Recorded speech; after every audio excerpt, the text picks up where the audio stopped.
Bem, bom dia a todos. Estamos dando início à reunião do grupo de estudos. Na reunião passada, nós iniciamos uma nova pauta no grupo de estudos, que talvez se torne as reuniões mais interessantes. Mas antes de mais nada, então, bem-vindo o retorno do nosso quase fundador do grupo de estudos, né? O Tércio participa há bastante tempo. E nós estamos, então, aceitando algumas sugestões que recebemos por meio da nossa página do grupo de estudos, e tentando mudar um pouco a pauta, porque nós ficamos praticamente todo esse tempo, desde 2006, isso significa 8 anos, quase 9 anos, examinando as questões que são preliminares ao sistema que nós pretendemos ainda nos jogar, seria essa uma expressão não muito adequada, mas na aventura de examinar, que é a questão que diz respeito às instituições humanas. Que passamos, então, nesse primeiro momento, examinando o problema da teoria do conhecimento, da questão do ceticismo, o que o ceticismo significa para o sistema filosófico, até que ponto é possível compreender a objeção dos céticos, até que ponto é necessário aceitar as objeções que eles fazem.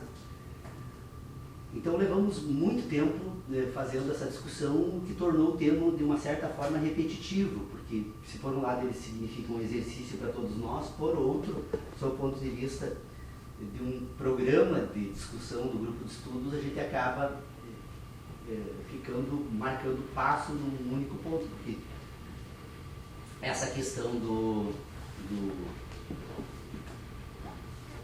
de tentar entender como funciona o sistema de inteligência humana, ela é tão complexa que nós, com toda certeza, teríamos a vida toda para discutir esse assunto, e provavelmente ainda restariam questões a serem examinadas, ou formas distintas de exposição desse sistema a serem propostas para o exame. Então, essa questão, ela precisa ser superada. Então nós estamos tentando trabalhar com a questão das instituições humanas, ou seja, vamos deixar de lado um pouco a questão do ceticismo para trabalhar com as instituições humanas. E o que nós propusemos então na última reunião que nós tentaríamos investigar aqui? Nós tentaríamos investigar o que nós podemos tomar desse sistema de inteligência por ciência, ideologia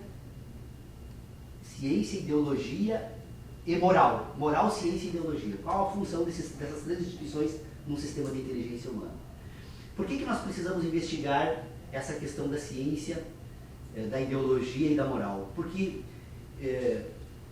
retomando rapidamente, então, aquela questão que nos move a examinar esses temas nesse grupo de filosofia, eu gostaria, assim, de trazer para vocês uma reflexão que eu venho fazendo paralelamente às reuniões do grupo de estudos, praticamente contemporânea a essas nossas reuniões. Quem visitou a página do grupo de estudos deve ter visto umas placas com algumas perguntas que eu fotografei e postei ali. Pois bem, desde 2006, além das reuniões que nós fazemos aqui aos sábados, todo dia eu tiro uma hora para dar uma caminhada num local desprovido da presença humana, uma mata, junto com os rios, para pensar a respeito de 4 perguntas que se desdobram em 5 questões para a filosofia. Então a primeira pergunta que eu coloquei lá, então, para ser respondida é: o que é o mundo? O que nós podemos pensar a respeito deste tema? A segunda pergunta, então: quem sou eu no mundo? Que poderia ser aperfeiçoada para o que sou eu no mundo, mas a pergunta que está lá é: quem sou eu no mundo? A terceira pergunta que está lá para ser respondida é se é possível entender o mundo. E a quarta pergunta, então, que está lá para ser respondida é se é possível conhecer o mundo.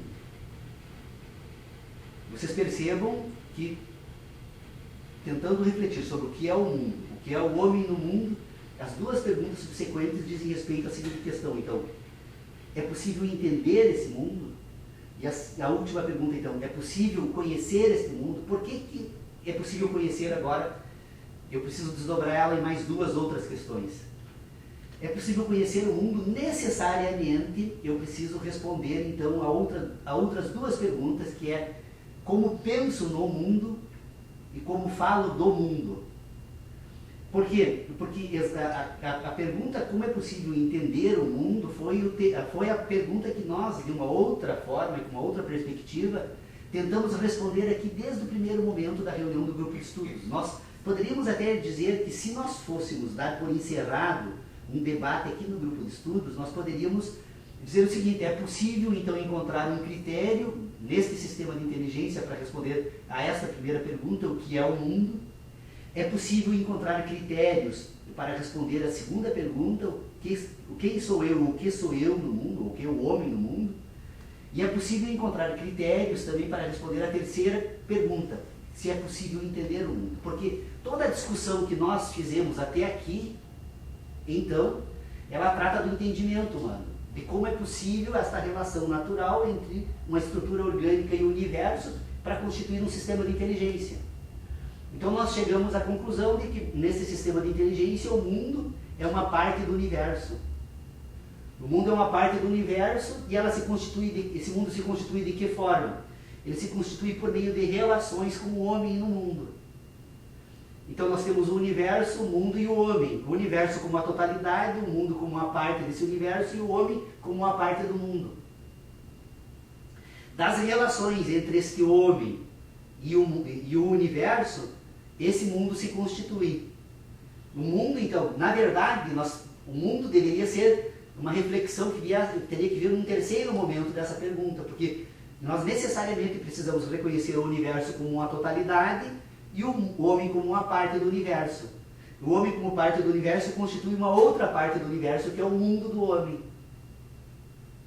Então, isso se dá de que forma? Se dá por meio de mecanismos naturais que nós não temos como responder como funcionam, quais são as razões que determinam esse processo, que permite que isso ocorra, e não temos como explicar até que ponto essas questões, essas razões então que põem isso em funcionamento, chegam ou se desenvolvem. Mas temos perfeitamente, me parece que não temos dificuldade nenhuma aqui no nosso grupo em aceitar que partamos então desse pressuposto.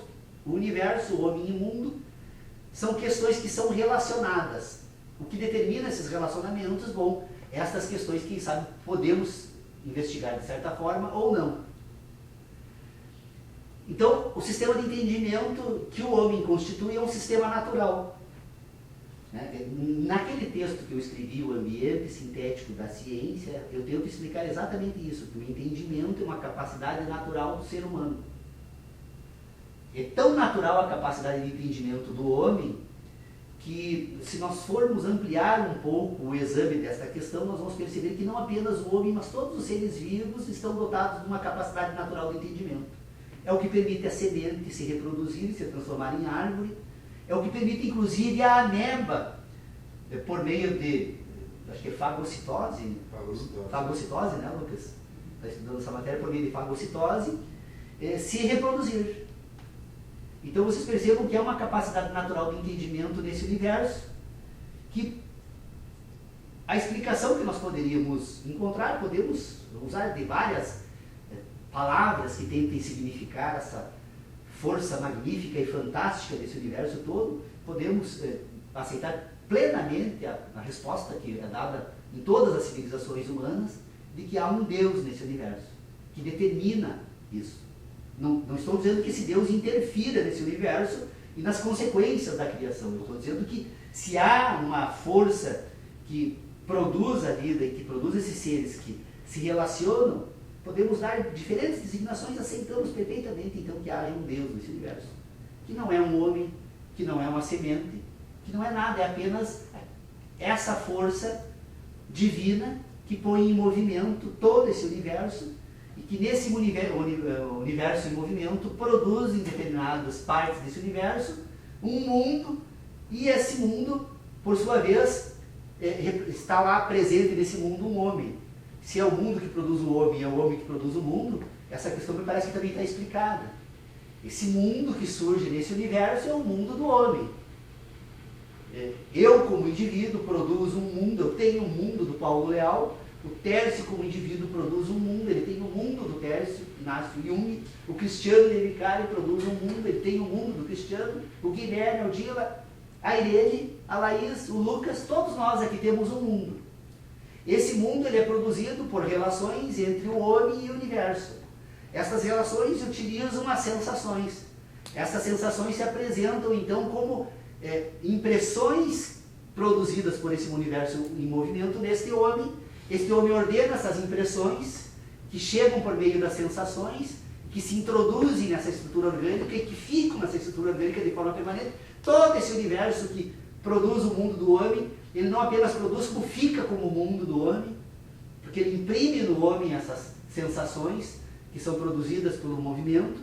E este homem que produz esse mundo, então, que vem por meio das suas sensações, ele agora, então, por meio de outros mecanismos que fazem parte dessa estrutura orgânica, que é o próprio homem, que é uma estrutura, então, viva, movida por Deus, que torna-se o que é, entra em ação, e neste mundo, então, agora ele passa a produzir uma determinada, uma série de mecanismos que vão permitir agora que não apenas ele produza o mundo, mas agora se insira nesse mundo com a sua ação, transformando esse mundo, submetendo esse mundo à sua força, ao seu poder da ação humana.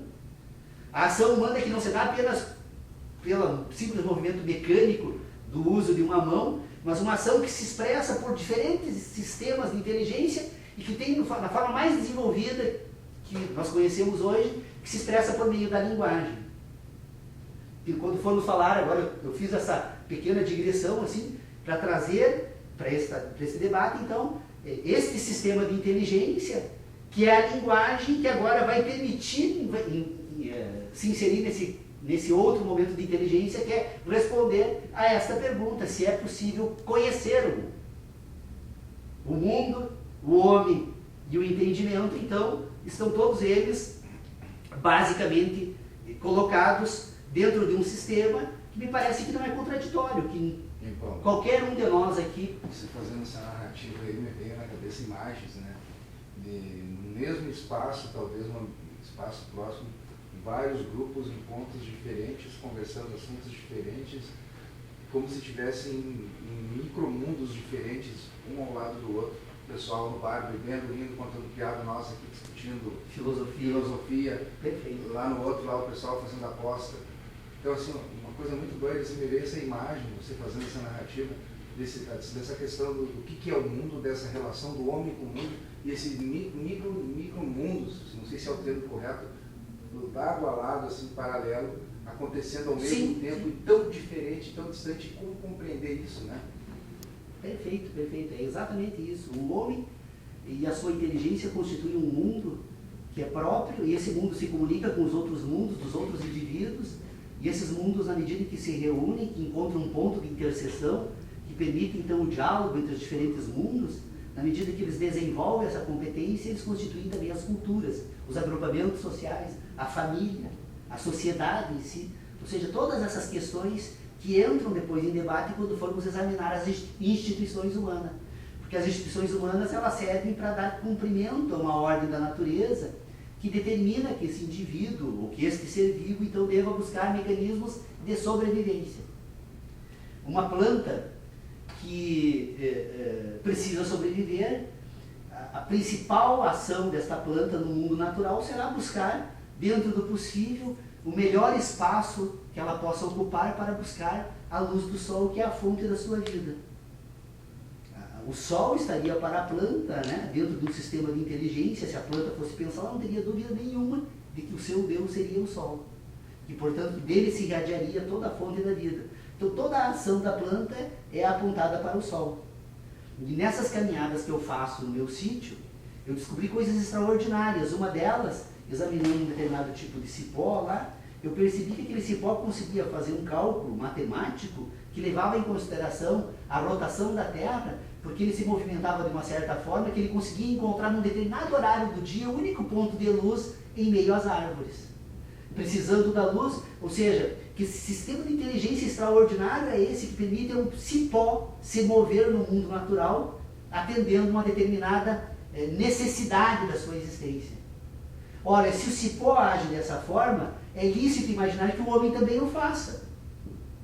E o faça com outros mecanismos muito mais sofisticados, porque se formos comparar os diferentes níveis deste processo de desenvolvimento da vida na natureza, nós vamos perceber que, embora os mecanismos que coloquem em ação a vida nesse planeta e nesse universo sejam praticamente as mesmas, o grau de desenvolvimento ou de relacionamento na parte desse universo em que essa vida se encontra é diferente e atende exatamente àquelas necessidades. Então o ser humano, ele é um ser que entende o universo de forma natural. Essa Paulo, questão entra uma questão está respondida. Falou a questão do cipó, entra a questão da inteligência química, né? Sim, está lá a inteligência. Toda a inteligência está vinculada ao processo químico. Até que ponto vai a questão da inteligência química do nosso corpo, até que ponto vai além disso? Cristiano, assim, na verdade, esse processo natural que põe a vida em movimento é um processo de relacionamentos químicos. São relações entre determinados elementos da natureza, que sei eu lá qual a razão e quais são os processos e de que forma eles são conduzidos, mas num determinado momento da reunião do carbono, do oxigênio, do carbono, da água e determinados elementos da natureza, nós produzimos todo um sistema orgânico que põe em ação os processos que permitem a existência da vida vegetal, animal e assim por diante.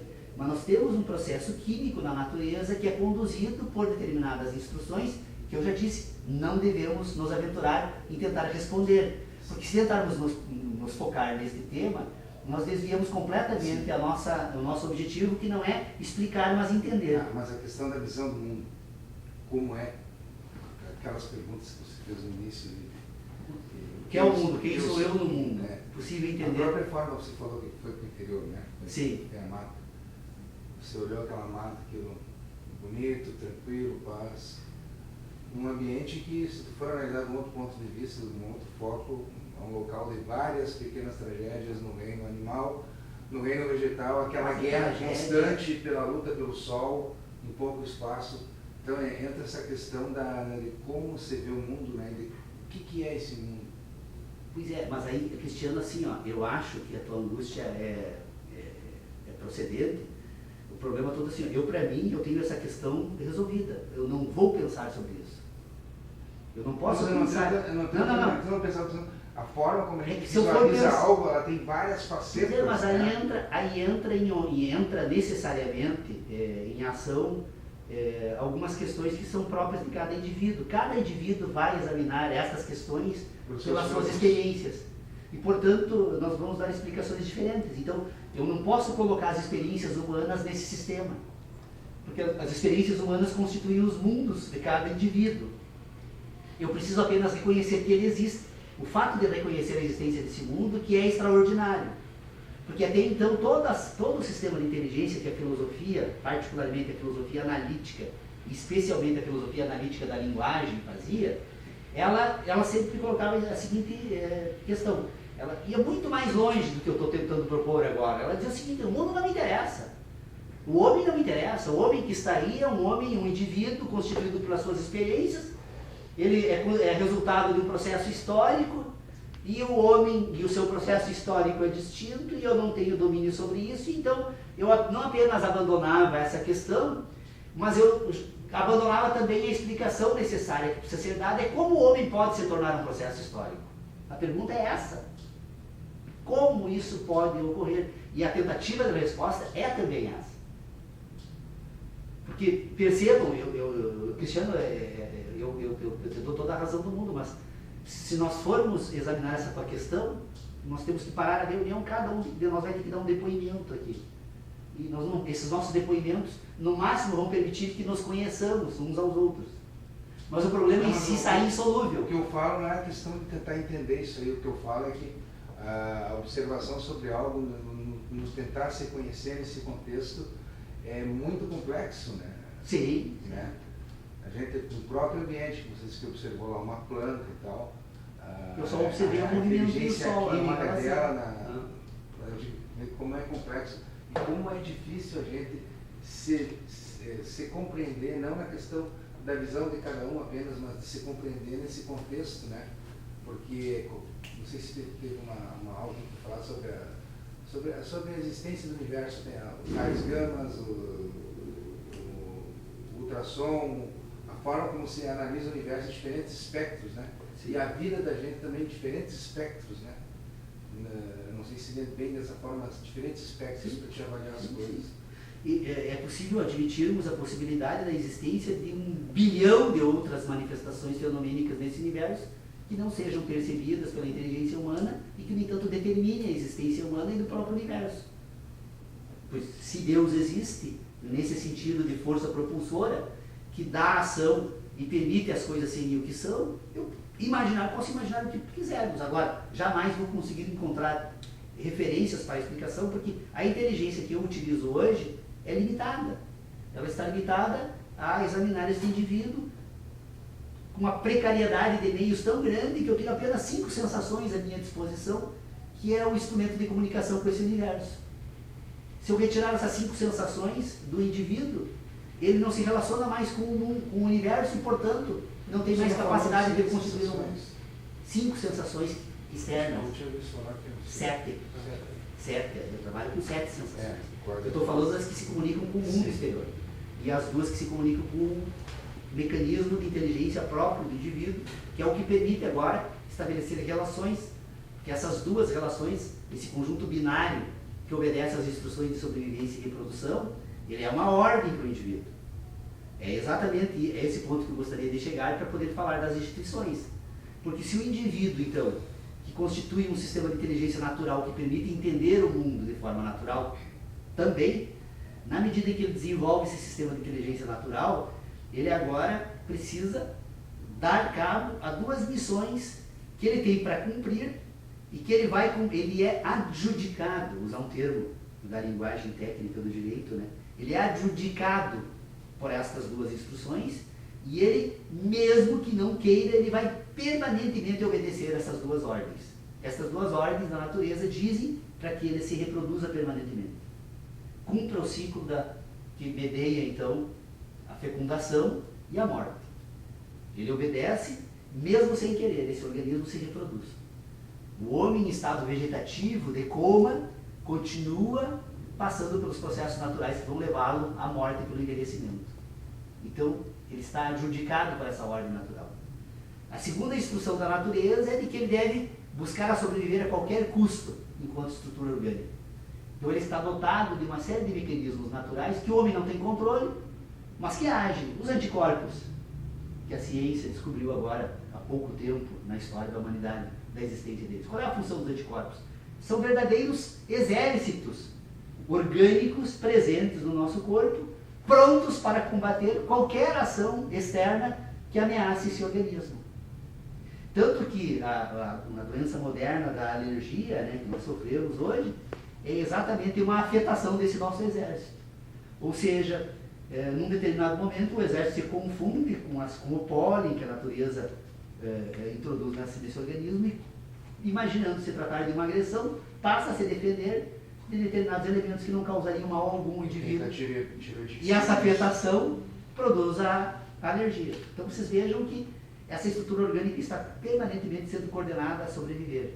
Tem um conjunto de outras estruturas e outros mecanismos, inclusive alguns que se introduzem, vivem de forma parasitária dentro do próprio homem, que são os micróbios, e que cumprem funções, né, nessa estrutura orgânica. Então, há um conjunto de instruções que manda que esse organismo sistema. Bom, quando o homem constitui o mundo, quando o homem, então, desenvolve a capacidade de relacionar sensações endógenas e exógenas, e destas relações, e da memória das impressões, que essas impressões que o indivíduo recebe durante toda a sua existência, elas são gravadas nessa estrutura orgânica, ficam como à disposição para as futuras experiências como memória. Quando o homem relaciona todas essas memórias por meio das sensações endógenas e exógenas, ele desenvolve uma capacidade que nós chamamos de racionalidade. A capacidade racional, então, é a capacidade de ter ideias. essa capacidade racional, ela na verdade é uma capacidade relacional. Racional, relacional, nós poderíamos dizer que tratamos do mesmo, absolutamente do mesmo tema. Então, a racionalidade que vai permitir que da memória das sensações se produza então agora a memória das relações entre as sensações e o universo. E esta memória das relações entre as sensações e o universo, então, é que vão agora permitir que o sistema de inteligência passe a produzir um sistema de imputações. O sistema de imputação é o quê? O sistema racional, então, vai dizer quando algo é causa e quando algo é consequência. Então, eu digo para uma pessoa, diz, olha, você não sai agora porta fora porque está chovendo e você vai se molhar.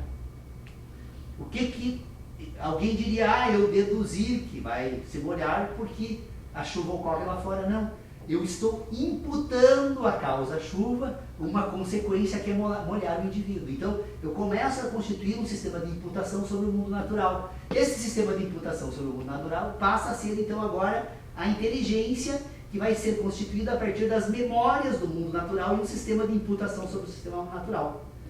Então, esse indivíduo que desenvolve essa racionalidade, desenvolve dessa forma, imputando relações de causa e consequência. Eu quero chamar a atenção para a fundamentação categórica dessa minha questão, de que, simplesmente observando 3 momentos da história da humanidade, nós vamos perceber como isso ocorre. O mundo de Copérnico, o mundo de Galileu e o mundo de Newton, eles se transformam do mundo de Copérnico para o de Galileu e para o de Newton, na medida em que estes cientistas passam a fazer novas imputações sobre o mundo natural. No mundo de Galileu, a Terra era o centro do mundo. No mundo de Copérnico, o mundo sai, a Terra deixa de ser o centro do universo para o Sol passar a ser o centro do universo. Vocês percebem que uma imputação que dizia que a Terra era o centro do universo passa a produzir uma nova imputação dizendo que agora é o Sol o centro do universo. O universo de Galileu se desenvolve ainda mais, levando adiante essa imputação, percebendo que não era apenas o Sol o centro do universo. E de Newton, então, chega a descoberta de todo o sistema relacional a partir da gravidade. E eu estou trabalhando com algumas questões da física, me desculpe, não sou nenhum especialista, mas simbolicamente as ideias representam isso. Vocês vão perceber, então, que o que muda de Galileu a Newton é a imputação que se faz sobre o mundo natural em que vive o homem. Então, esse sistema de inteligência é um sistema de imputação. Este sistema de imputação, então, é o que vai nos permitir agora a separar, para levarmos adiante o nosso exame, o fato de que o sistema de inteligência do homem, do indivíduo, então, ele precisa ser examinado tomando em consideração essas 2 dimensões que também são distintas. Este indivíduo que entende porque sente.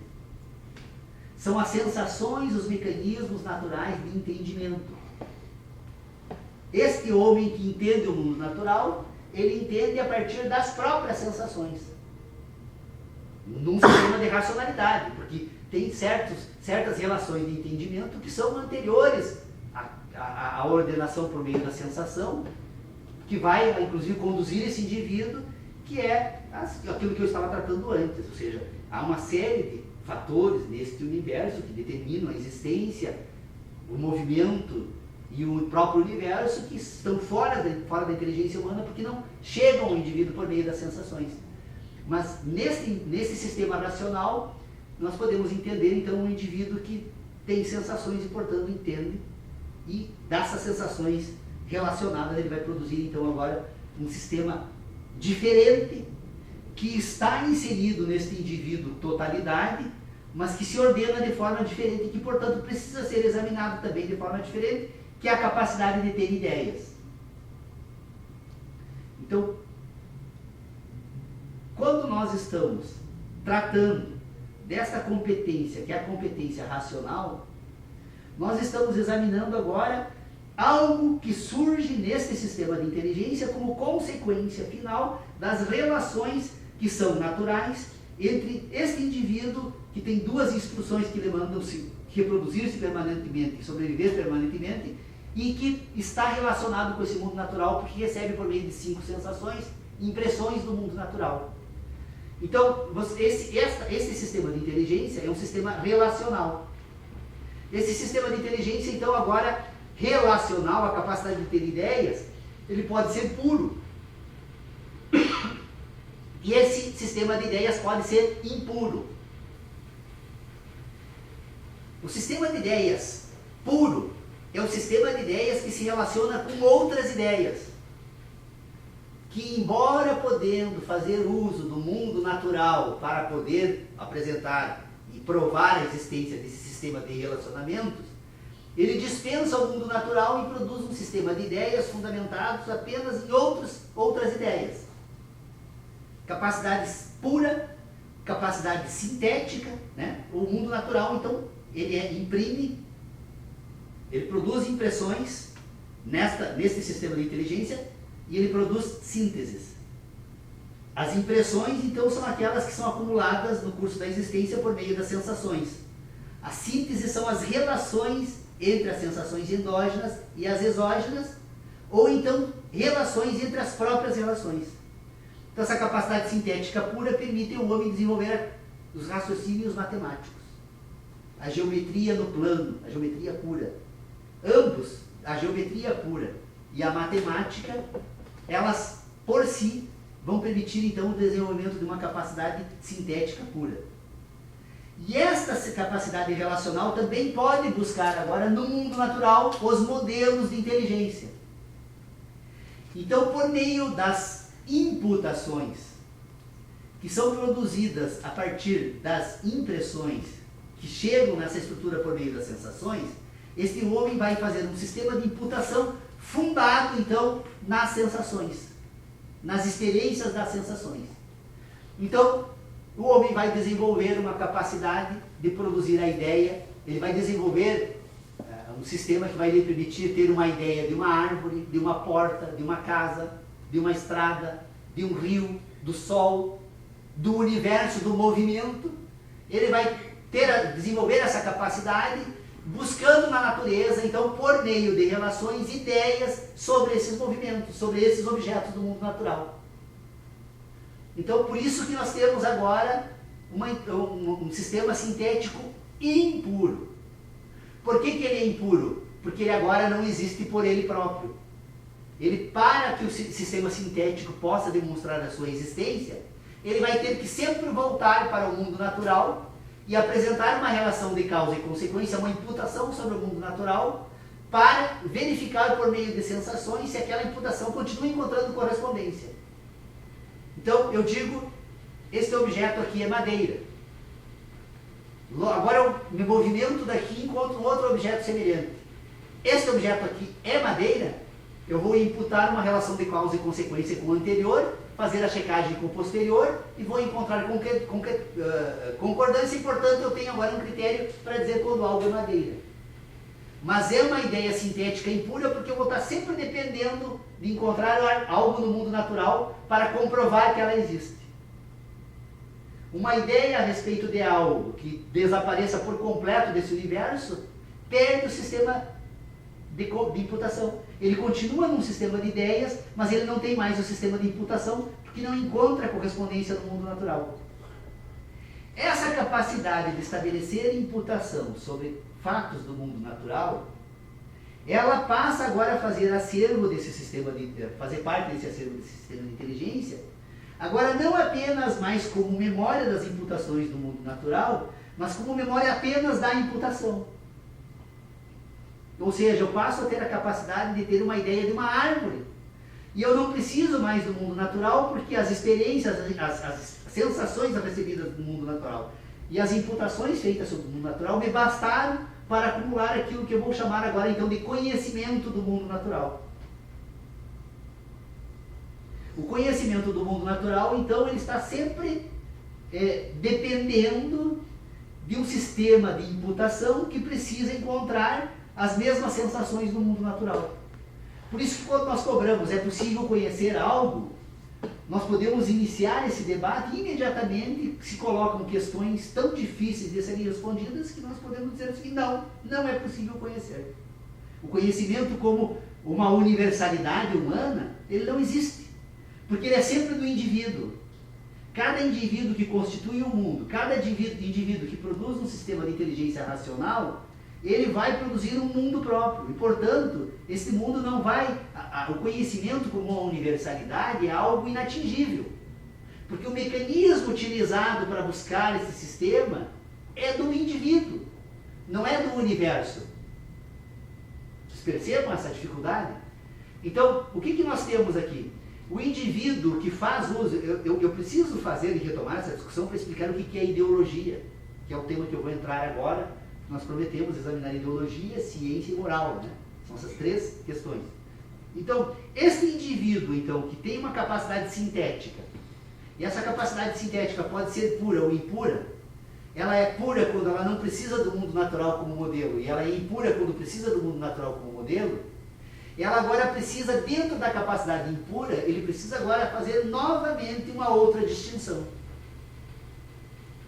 A capacidade impura, então, ela pode ser fundada num sistema de imputação e ela pode não ser fundada num sistema de imputação. Ou seja, eu tenho condições de estabelecer um sistema de ideias que use a natureza como modelo, que toda vez que alguém me cobrar explicações sobre o mundo natural, eu convido o meu interlocutor e me dirijo àquela imputação no mundo natural, daquele fato que permite a imputação do mundo natural, e digo o seguinte: veja isso, cheire isso, apalpe isso, ouça isso, deguste isso. E quando ele produz, então, usa dessa sensação e encontra a correspondência, diz, realmente, este fato, segundo ele, então, seria verdadeiro, porque tem correspondência com as suas sensações. Ele vai agora buscar, por meio das sensações, uma correspondência no mundo natural e, portanto, agora produz uma verdade nesse indivíduo. Mas vocês percebam que essa verdade continua restrita a esses dois indivíduos e aquela imputação sobre aquele objeto que os dois participaram em conjunto.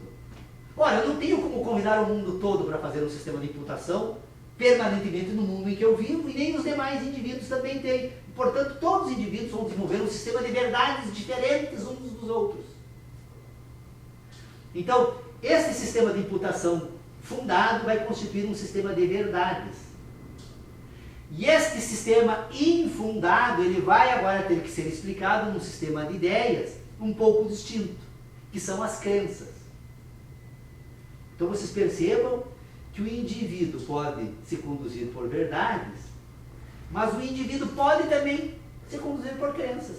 Eu começo a apresentar, especialmente a relação entre pai e filho, funciona basicamente dessa mesma forma. Eu, como um indivíduo, já num estágio diferente de desenvolvimento, me introduzo no mundo de um indivíduo que está sendo constituído no curso da sua existência e começo, no primeiro momento, esse indivíduo vai fazendo conferências ao sistema de imputação. Não, isso é assim, porque as coisas são assim e acontecem assado. E esse indivíduo vai fazendo conferências, vai verificando que realmente aquilo que aquele outro indivíduo introduz no seu sistema de inteligência constitui minimamente aceitável no sistema de verdades, e num determinado momento agora, então, eu não faço mais conferência no mundo de imputação e eu passo a me guiar unicamente pelas explicações dadas pelo indivíduo responsável pela produção de ideias. O pai faz isso, o pastor faz isso, o padre faz isso.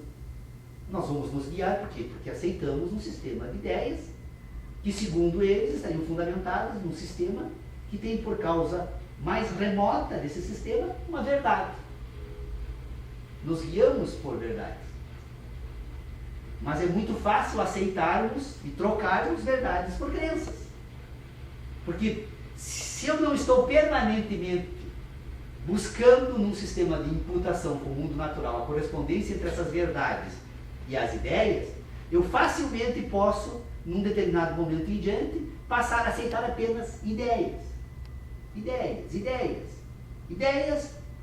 Em última análise, todos os indivíduos acabam desenvolvendo e nós somos aqui portadores de um conjunto infinito de ideias individuais.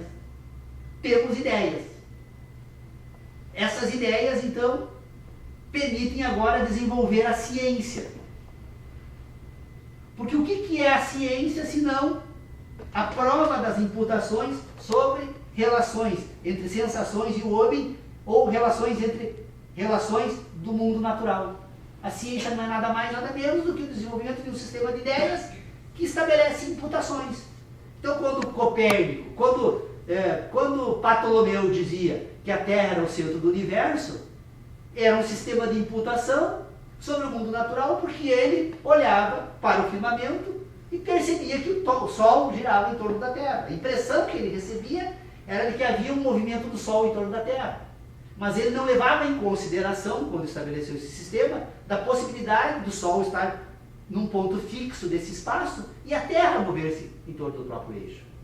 Quando se percebe essa diferença, se transforma o quê? O mundo de Ptolomeu era um mundo científico, era a ciência da época. O mundo de Copérnico é um mundo da ciência, era a ciência da época. O mundo em que vivemos é o mundo da ciência, a ciência da nossa época. Mas é uma ciência fundada num sistema de imputação.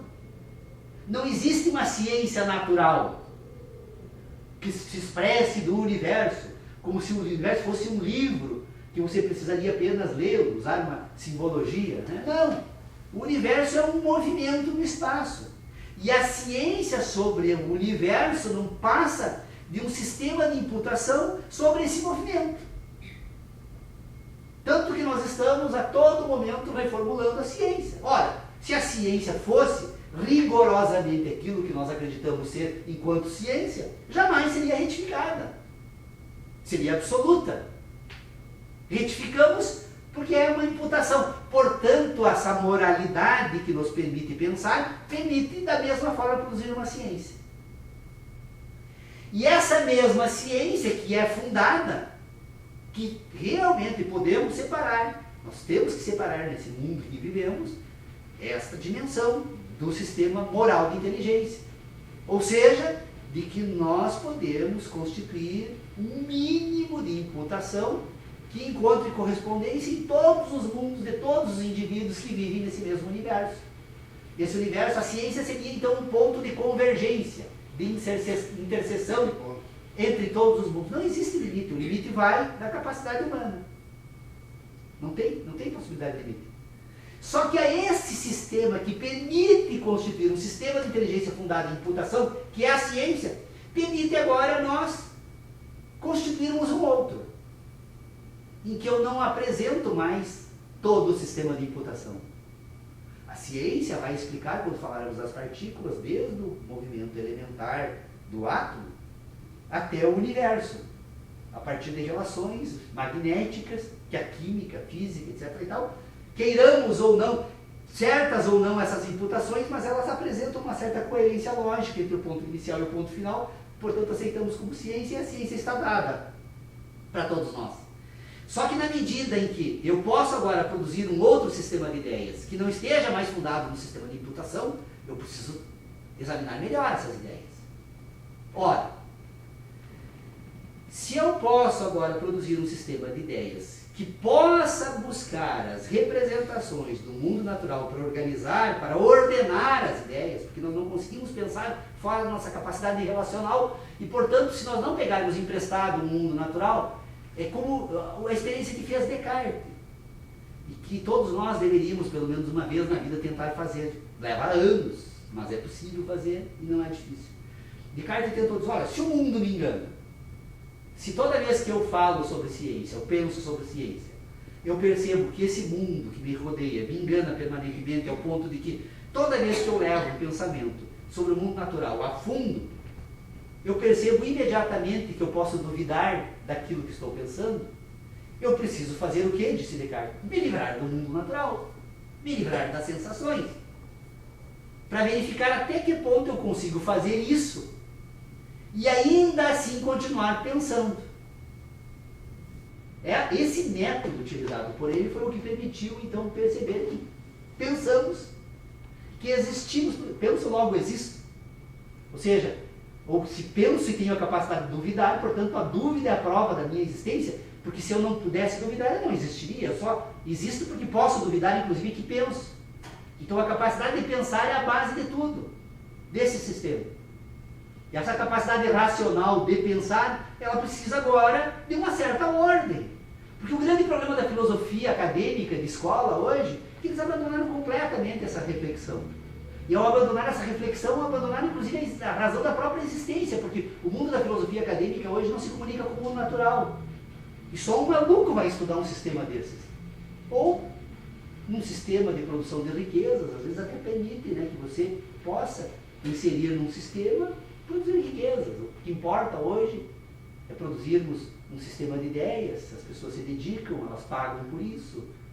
Portanto, há uma relação de troca, né? Esse mundo precisa produzir um sistema de trocas para permitir, então, a movimentação de um sistema econômico que é produzido pelas relações humanas e esse sistema de ideias, mas deixando isso de lado, o que eu quero dizer é o seguinte, então, que nós precisamos, então, perceber que o sistema moral, então, que seria a totalidade que permite pensar, permite num sistema moral, então, produzir um sistema científico, e é possível produzir sistemas ideológicos. Por quê? Porque se o sistema de ideias, ele, ao mesmo tempo que pode produzir ciência, porque ela está fundada no sistema de imputação do mundo natural, ela pode dispensar completamente e produzir unicamente ideias a partir de ideias, que pela experiência da existência humana permite que os indivíduos, então, desenvolvam a capacidade de pensar, que busquem no mundo natural um sistema de modelos, e depois abandonem completamente a ciência, o mundo natural, e produzam agora um sistema ideológico.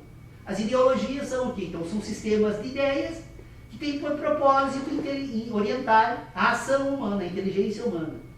Vejam que todas as nossas reflexões que são feitas até aqui agora, elas têm por pressuposto entender o sistema de inteligência. Nós estamos agora começando a introduzir a ação humana nesse sistema. A ideologia não é algo natural. A ideologia é sempre um processo, um produto cultural. As ideologias são produtos das culturas humanas. E como os homens vivem em diferentes agrupamentos, eles vão desenvolver diferentes ideologias. O que são ideologias, então? São ideologias, são sistemas de ideias que não são mais fundadas num sistema de imputação do mundo natural. Toma o mundo natural como modelo, mas não dá mais explicações sobre o sistema de imputação. A ideologia precisa, então, partir do quê? Se ela não tem mais sensações, ela não tem mais fenômenos, ela vai agora introduzir nesse sistema um sistema de dogmas. O que são os dogmas, então? São as imputações infundadas que eu tenho que aceitar para seguir adiante no sistema de ideias. Um sistema dogmático é um sistema sem imputação. Ele tem um mundo natural no seu sistema, mas não imputa mais nada, a não ser na ação humana. Sim, a própria ciência é uma ideologia.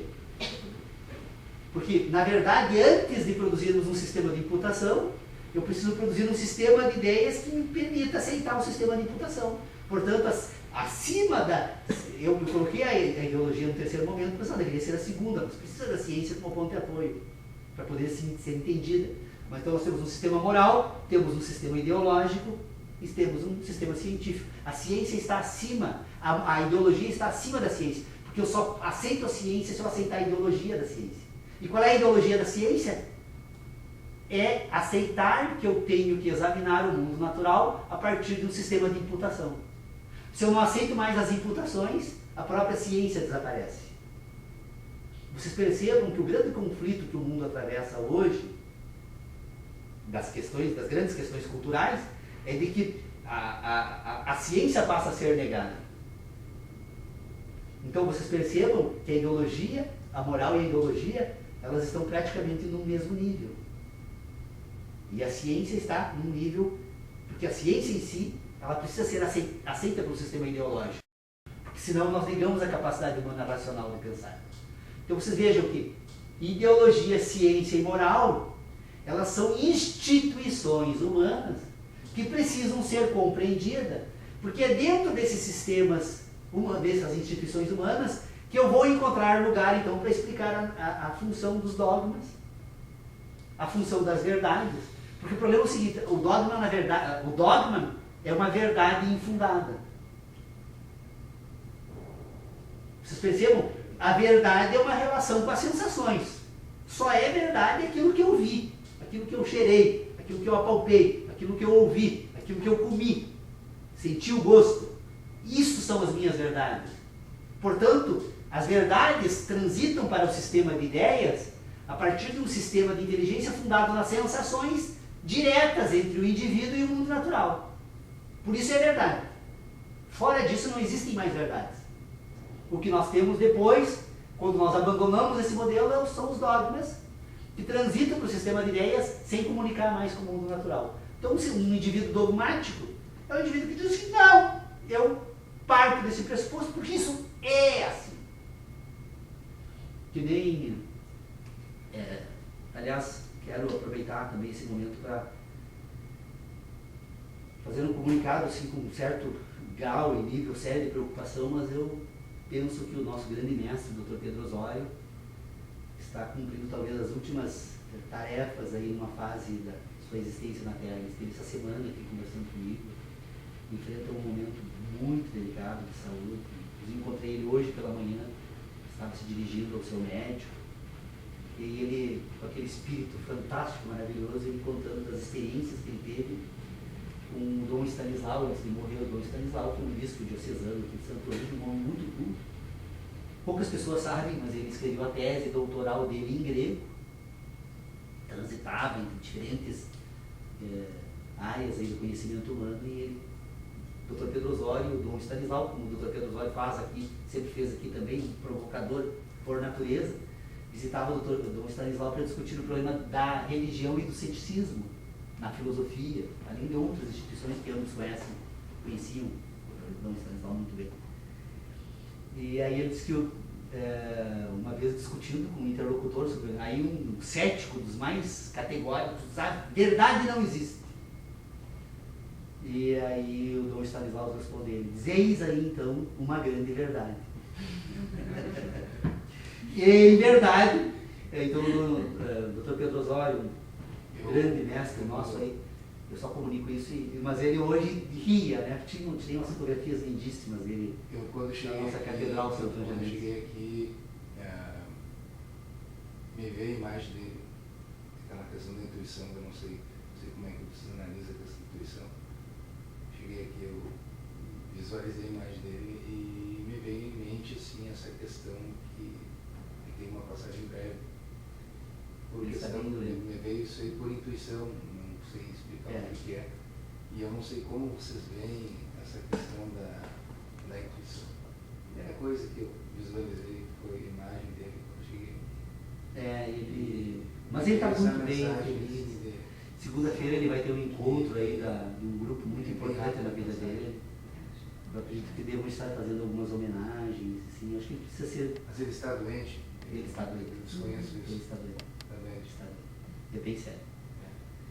Mas estava feliz da vida, rindo. O Dr. Pedro Osório é um homem, a minha vida toda jamais vou conseguir homenagear suficientemente, porque eu já disse isso várias vezes a ele, e ele, com essa sua capacidade de iluminar outros espíritos, assim, me colocou a pensar. E se hoje eu penso sobre esses assuntos, jamais teria feito isso sem ele nesse universo meu. Como é que você explica essa questão da intuição?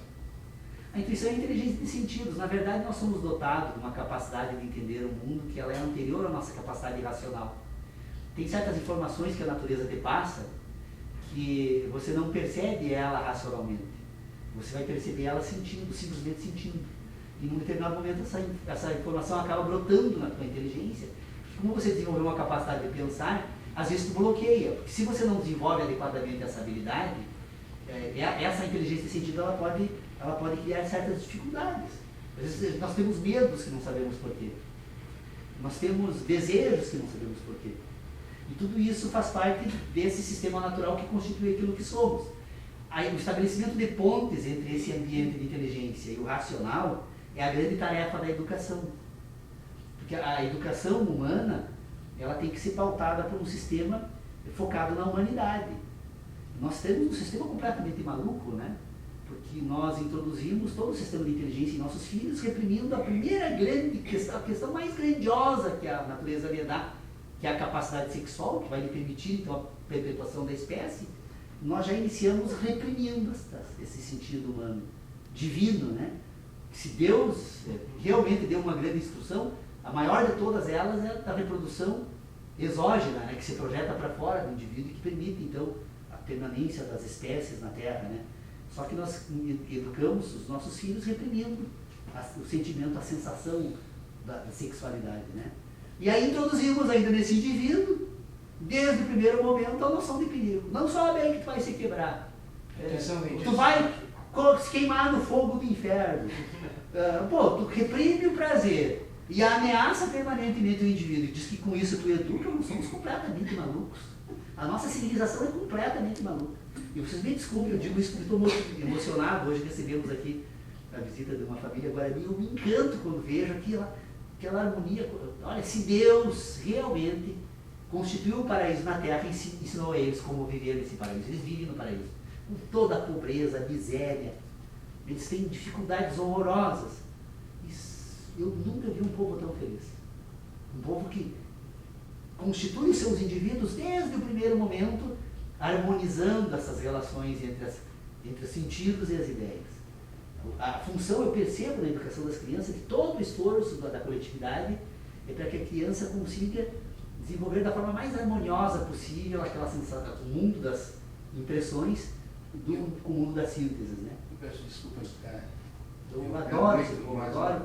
Um crime nós não temos estudado ele até, porque eles estão se perdendo, essa cultura está indo embora. Algo que me chamou muita atenção quando fui para São Miguel, faz uns menos de 10 anos, que eu fui para lá fazer uma filmagem documentária para a universidade da Argentina. E algo que me chamou muita atenção, que me lembrou os passarinhos, as crianças deles. Eram várias crianças lá na aldeia, e elas brincavam de uma forma muito estranha, no meu ponto de vista.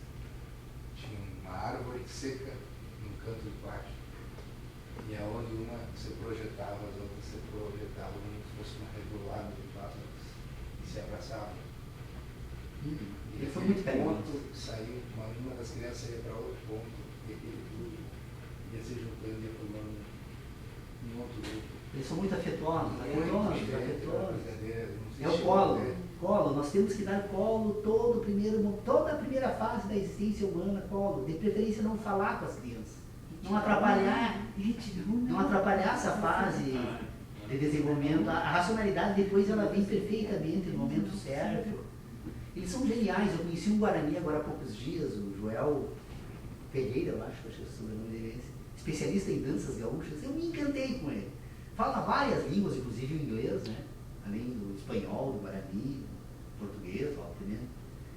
E a capacidade que eles têm de aprender. E eu até quero convidar a todas as pessoas que quiserem me ajudar nessa empreitada. Eu falei com o cacique.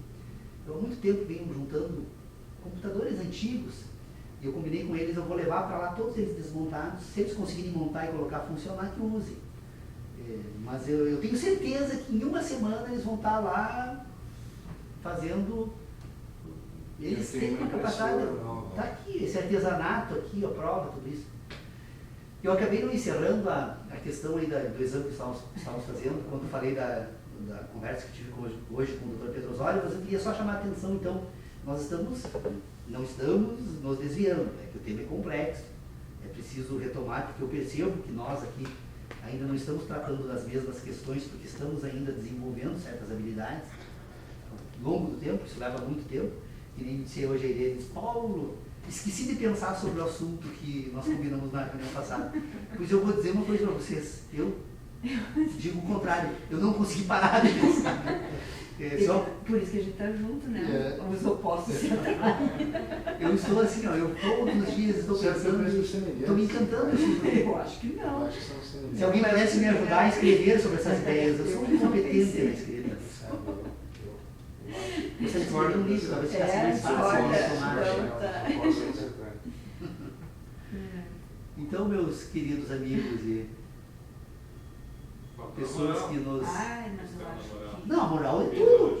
Eu acho. Não, peraí, olha, vamos só retomar então o que eu falei. o indivíduo que pensa, o pensamento é uma atitude moral. O pensamento é uma atitude moral. Moral. O homem só consegue pensar porque ele tem a capacidade moral. Moral é a capacidade de pensar, ou de ter ideias. Esse sistema moral, ele permite produzir sistemas ideológicos. Ou seja, sistema de ideias. Este sistema de ideias permite, então, agora estabelecer um sistema de comunicação com o mundo natural. Esse sistema de comunicação entre as ideias e o mundo natural permite produzir uma ciência. Moral, ideologia, ciência. A ideologia está ao contrário do que todo mundo diz. A ciência é uma ideologia. Ela é apenas uma ideologia mais sofisticada porque ela é fundada. A ciência é uma ideologia. A ciência é uma ideologia fundada. E a ideologia é um sistema de ideias infundado. A ciência é fundamentada em verdades. A ideologia é fundamentada em dogmas. E a moral? E a moral é o todo. A moral é a competência. Quando eu falo da moral, eu falo da competência. Para não dizer, isso é imoral, porque contraria o comportamento humano.